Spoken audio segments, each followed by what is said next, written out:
So I've gone over what people want to see, and a lot of requests are coming in for sportrap.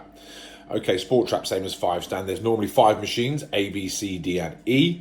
There's 5 different shooting positions spaced evenly apart. On station 1, you would get single A, B report C, D and E true or simultaneous. On peg 2, you'd start with the B, 3 the C, so on and so forth. And so many people struggle with it. So the answer is why? Why do they struggle with it? And I think one of the biggest reasons is that people carry the knowledge from peg to peg, and it's quite important to understand that you're going to be seeing 25 very, very different and individual targets, okay? Once you hit, let's just say we start on station 1, okay? Our first single will be the A target, A single, full use of the gun, bang, bang. We make a plan, we execute the plan. The next time we're going to see that A bird is from cage 2, but it's now going to be part of the simultaneous pair. So it's going to have to either be shot first or second, which means quicker or later. So everything's going to change. If you carry that knowledge from station 1, you're more than likely going to miss it. So things to look out for, and the check sheet for sportrap, okay? So you're going to pretty much going to have 25 different hold points, okay? That's key. Where you start for the A bird on stand 1 won't be where you start for it on 2, 3, 4, or 5, because it's going to be in a different scenario, first and second, and the angles are going to substantially change. So you need to understand that you need 25 hold points. If we've got 25 hold points, we've now got 25 kill points. So let's just say the A bird, as I've just said, we shoot it as a single, bang, we kill it first barrel, no problem, we've got that, remember that. Next time we see it on cage 2, it's now going to be part of a simultaneous pair, and if we have to shoot it second, the method change, hold point change, kill point change. The knowledge that we learned on station 1 is absolutely worthless, okay? We've now got to be willing to apply some very, very different methods every time we move, because that bird might be first, it might be second, it might be part of a simultaneous pair. So again, I'm going into this, when I change position, I try and forget everything I learned in the previous peg. So I'm not carrying that knowledge. And let's say I seriously overled a big crosser, even though my hold point's going to change, I've now learned that I've got something wrong, either the distance or the speed, and I'm going to bring that knowledge in so I make sure I don't overlead it again. But I do need to forget my break zone and my hold point, and I'm going to try and work it out every single peg, okay?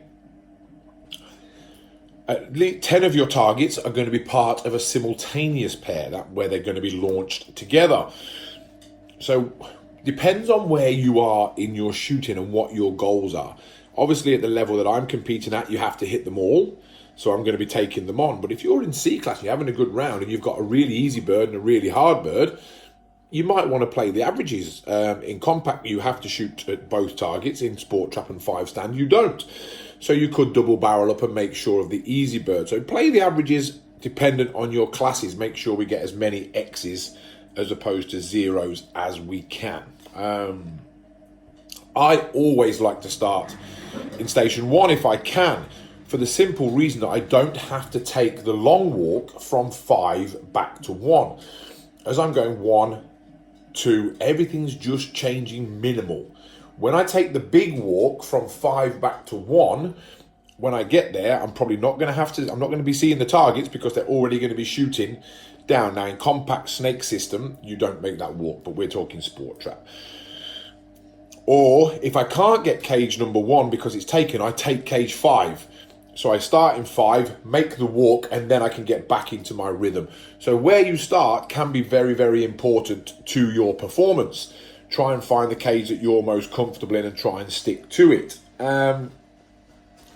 One key tip here I can give you is, I say it to myself all the time whilst I'm shooting sport, is eyes right. Eyes right, eyes right. So I shoot my single, and then I watch him shoot his. And I'm starting to try and tweak on where I'm going to be, but more so on the simultaneous pair. So when I look at the simultaneous pair, I shoot my simultaneous pair, my eyes right.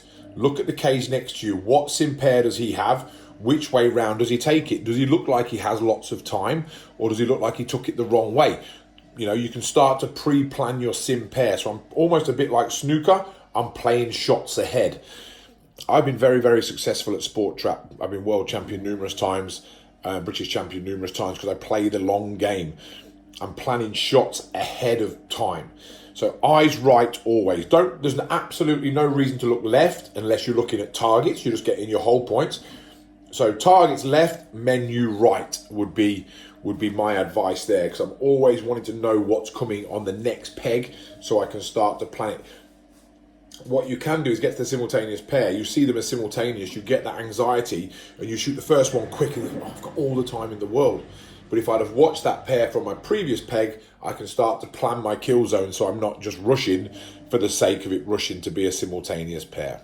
Okay, so there's lots of tips in there. Hold point, 25 of them. Kill points, 25 of them.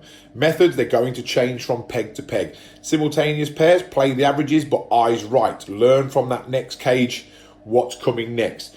The walk from 5 to 1 is going to be the greatest change on the Sport Trap field. Your hold points are going to be tremendously different.